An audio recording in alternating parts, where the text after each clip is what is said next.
kalian hidup di masa dimana kalian kalau mau bantu orang, keluarga kalian akan dihukum mati gitu. Di tengah kekuasaan Nazi yang begitu kejam pada saat itu, ada sepasang seorang kekasih yang melakukan hal yang hampir mustahil. Selama lebih dari 2 tahun, mereka menyembunyikan 8 orang Yahudi dari kejaran tentara Jerman. Mereka sebenarnya bukan tentara gitu, bukan mata-mata, apalagi tokoh terkenal gitu. Mereka hanyalah seorang pasangan biasa sebenarnya. Tapi tanpa mereka, mungkin dunia nggak pernah mengenal sebuah buku yang kemudian mengubah cara jutaan orang memandang perang dan kemanusiaan. Inilah kisah seorang suami istri yaitu bernama Miep Gies dan Jan Gies, dua orang sederhana yang keberaniannya jauh lebih besar daripada rasa takut mereka sendiri. Halo guys, balik lagi di channel gue Restu Fauzi. Jadi gue kali ini mau bikin segmen baru, yaitu segmen storytelling gitu kan, karena ya gue mau ngelatih storytelling gue juga yuk kan, dan gue akan konsisten ngupload tentang segmen ini, yaitu segmen storytelling. Semoga kalian suka ya, jangan lupa like, comment, dan subscribe. Oke, lanjut aja, kita langsung ke cerita utamanya.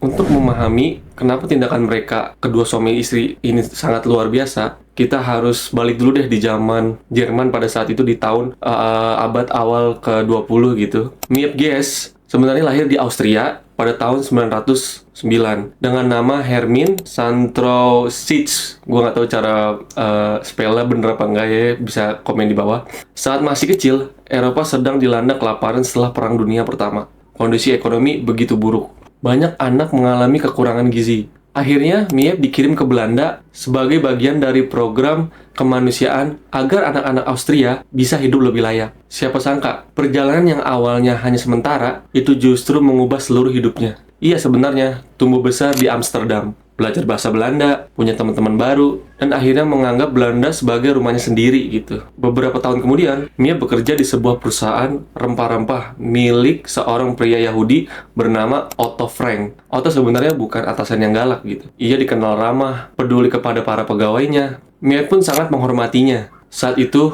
Otto hidup bersama istrinya bernama Edith, serta kedua putrinya, Margot dan Anne. Mereka terlihat seperti keluarga biasa gitu. Tidak ada yang nyangka hidup mereka akan berubah selamanya. Di sisi lain, Mia bertemu seorang pria Belanda bernama Jan Gies. Jan memiliki sifat yang sangat tenang, berani, dan diam-diam ikut membantu kelompok perlawanan Belanda terhadap kependudukan Nazi. Mereka menikah pada tahun 1941. Namun, kebahagiaan mereka tidak berlangsung lama gitu. Karena di saat yang sama, tentara Jerman Nazi mulai menguasai Belanda. Penduduk Nazi membawa aturan-aturan yang semakin mengerikan pada saat itu. Orang Yahudi tidak boleh memiliki transportasi umum, nggak boleh masuk taman, nggak boleh memiliki usaha, nggak boleh sekolah sesama warga lainnya gitu. Orang-orang Yahudi ini bahkan harus mengenakan tanda bintang Daud di pakaian mereka gitu. Jadi dia ada penandanya kayak pinnya gitu lah ya, pin bintang Daud gitu contohnya. Terus lama-lama hak mereka diambil gitu, sedikit demi sedikit hak mereka diambil. Terus kehidupan mereka juga mulai direnggut oleh tentara-tentara Nazi ini. Otto Frank memahami satu hal, cepat atau lambat keluarganya akan dideportasi. Dan semua orang tahu, deportasi itu bukan sekadar pindah tempat, melainkan perjalanan menuju kamp konsentrasi. Kalian tahu lah ya, kamp konsentrasi itu semengerikan apa pada saat itu gitu. Dan kalian tahu juga pemimpinnya siapa itu kan. Pada Juli tahun 1942, surat panggilan datang. Margot Frank diperintahkan melapor kepada otoritas Nazi. Otto sadar nggak ada lagi waktu. Hari itu juga, keluarga Frank ke sebuah ruangan rahasia di belakang kantor tempat Miep bekerja. Ruangan itu kemudian dikenal sebagai Secret Annex. Namun mereka bukanlah satu-satunya penghuni. Ternyata beberapa orang Yahudi ikut bersembunyi di tempat tersebut. Totalnya ada 8 orang ternyata. Masalahnya, namanya lu orang Yahudi terus di kekuasaan Nazi pada saat itu, nggak boleh sama sekali keluar gitu. Lu harus ngendep di situ kan. Nggak boleh buka jendela sembarangan, udah pasti nggak boleh buat suara gitu kan. Bahkan siang-siang pun mereka harus jalan dengan sangat pelan banget agar pekerja di bawah tuh nggak curiga gitu. Dan semua kebutuhan mereka kini bergantung banget sama orang-orang di luar. Salah satunya adalah si Miep Gies. Sejak hari itu, setiap pagi nih, Miep menjalani 2 kehidupan. Di depan orang lain, dia berpura-pura, dan dia hanya sebagai pegawai kantor biasa gitu. Namun di balik ruangan atau dibuat sama mereka itu rak buku rahasia, itu menjadi penyelamat dan nyawa buat orang-orang yang sembunyi gitu. Ia membeli makanan dan juga kupon yang jumlahnya sangat-sangat terbatas, mencari sayuran dari berbagai toko agar tidak menimbulkan kecurigaan gitu kan. Udah pasti dia membawa obat-obatan, pakaian, membawa buku, dan surat kabar buat orang-orang yang bersembunyi di balik ruangan tersebut.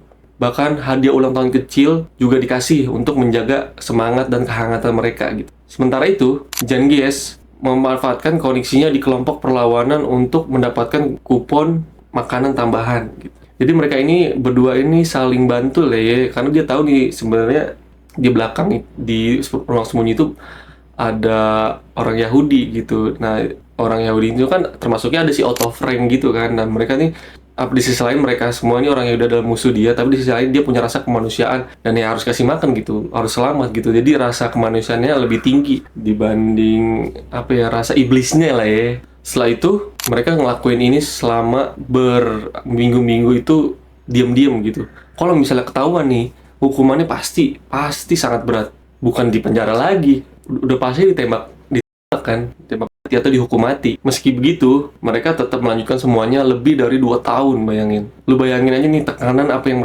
mereka rasakan gitu. Deg-degannya, lu harus hati-hatinya. Karena kalau ketahuan nih dua pasangan ini, udah pasti dia mati gitu sama pemimpin Nazi pada saat itu ya kan. Bayangin setiap pada ketukan pintu, jantung juga deg-degan gitu kan, berdegup lebih cepat. Setiap ada tentara yang lewat, mereka harus berpura-pura terus selama 2 tahun itu kayak nggak terjadi apa-apa gitu.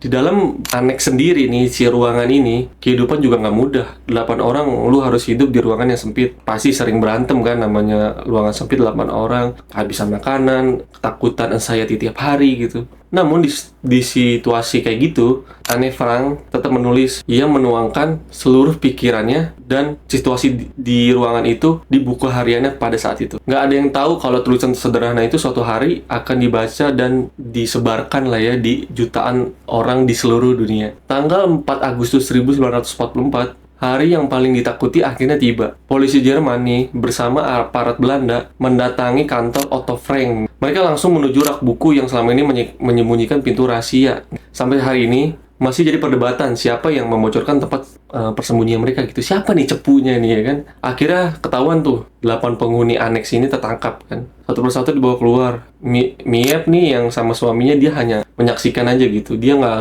mampu melawan lagi karena tentara itu bersenjata gitu kan. Setelah mereka pergi, suasana kantor berubah menjadi sunyi. Miep naik ke ruangan persembunyian. Di lantai berserakan kertas, buku, catatan, dan buku harian milik si Anne. Kan ini kayak anaknya dari Otto Frank ya. Setelah itu, Miep mengumpulkan semuanya, nggak dibaca tuh sama dia pada saat itu, dan dia hanya menyimpannya dengan harapan suatu hari Anne ini akan kembali. Namun ya harapan still harapan gitu, karena itu nggak akan pernah jadi kenyataan. Akhirnya Anne Frank meninggal di kamp Bergen-Belsen pada awal tahun 1945. Begitu juga dengan ibunya Edith, saudara perempuannya Margot, dan sebagian besar penghuni aneks. Hanya satu nih hokinya yang selamat, yaitu Otto Frank. Akhirnya setelah Otto Frank kembali ke Amsterdam setelah perang usai, Miep menyerahkan kotak yang berisi buku harian Anne itu ke si Otto. Barulah akhirnya Otto ini membaca tulisan putrinya untuk pertama kalinya. Ia terkejut, sedih, dan juga bangga gitu. Dan menyadari bahwa dunia harus baca kisah tersebut nih, kisah ini. Buku itu kemudian diterbitkan dengan judul The Diary of a Young Girl. Karya tersebut diterjemahkan ke puluhan bahasa, dicetak jutaan eksemplar, dicetak jutaan kopi, dan menjadi salah satu buku yang paling berpengaruh tentang tragedi Holocaust pada saat itu ya kan. Miep sendiri selalu menolak kalau dia tuh pahlawan gitu. Dalam berbagai wawancara, ia mengatakan bahwa apa yang dia lakuin pada saat itu menurutnya emang harus dia lakuin gitu kan pada situasi itu. Karena masih banyak orang Belanda mempertaruhkan nyawanya demi menolong sesama karena mereka sesama orang Belanda gitu. Jan Gies juga tetap menjalani hidup dengan sangat rendah hati setelah perang berakhir. Mereka juga nggak haus validasi, nggak cari penghargaan gitu gimana-mana, nggak cari ketenaran sama sekali. Mereka cuma fokus bahwa apa yang dilakuin sama mereka pada saat itu itulah hal yang benar gitu, dan dia benar-benar harus melakukan itu daripada seseorang kehilangan nyawanya pada saat itu, dan dia selalu ngerasa tindakan itu benar gitu. Nah, kisah pasangan Miep dan Jan Gies ini ngingetin kita bahwa keberanian itu bukan selalu datang dari kekuatan yang besar gitu. Kadang keberanian justru datang dari orang-orang yang biasa aja nih, memilih membantu ketika semua orang tuh diam gitu, memilih diam pada saat itu. Mereka bukan orang yang bisa berhentiin perang pada saat itu, nggak bisa ngalahin Nazi apalagi ya kan. Namun mereka berhasil menyelamatkan satu warisan nih ya, satu tahun temurun yang terus hidup hingga hari ini gitu. Warisannya adalah suara seorang gadis muda yang bernama Anne Frank yang mengajarkan dunia tentang harapan, kemanusiaan, dan pentingnya tidak membiarkan kebencian itu tenang gitu. Kalau menurut lu nih ya, misalkan lu akan berani nggak ngambil resiko sebesar itu gitu? Sesama, let's say sama orang Indonesia lah gitu. Lu tahu dia itu musuhnya dari Belanda, mungkin lu hidup di zaman Belanda ya, biar agak relate gitu waktu Belanda jelajah Indonesia. Bayangin lu harus bantu satu ras lu lah gitu ya, atau keluarga lu gitu. Lu akan berani nggak yang ngambil resiko segede gitu ya? Lu tahu resikonya adalah nyawa lu sendiri gitu. Kalau gue sih ya, kalau itu nyokap gue, kayaknya apapun yang harus gue lakukan walaupun nyawa taruhannya kayak gue lakuin ya, karena nyokap gue orang tua sendiri gitu ya kan. Dan selesai sudah kisah ini. Menurut kalian gimana nih? Apa yang bisa diambil, dipelajarin, atau sisi positifnya apa nih yang bisa diambil dari kisah tersebut? Kalian bisa komen di bawah atau like dan subscribe, support gue ya. Dan kalau kalian suka sama kisah-kisah kayak gini gitu, storytelling kayak gini, kalian komen aja di bawah nih mau request cerita apa nih, nanti gue akan bawain. Dan jangan lupa like, comment, dan subscribe. Dan see you di video selanjutnya. Bye-bye.